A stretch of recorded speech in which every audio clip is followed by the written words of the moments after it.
একটি কারখানায় উৎপাদন হচ্ছে কার্টুন। সেখান থেকে বাজারজাতকরণের জন্য মনিটরিং করছে 2-3 জন লোক। আসলে কিভাবে একটি কারখানায় এমনভাবে তৈরি করা হয়, এই পানিগুলো মেশিনের মাধ্যমে গিয়ে এই ব্যাপারগুলোকে এমনভাবে তারা তৈরি করছেন যা যে কোনো সামগ্রীতে এগুলো ব্যবহার করা হয়।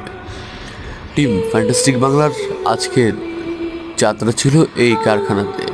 কিভাবে এগুলো তৈরি করা হয়, কীভাবে প্রসেসিং করে এগুলো বিভিন্ন বড় বড় কোম্পানিতে দেওয়া হয়, তবে তাদের কষ্ট দুঃখ তুলে ধরবো টিম ফ্যান্টাস্টিক বাংলা।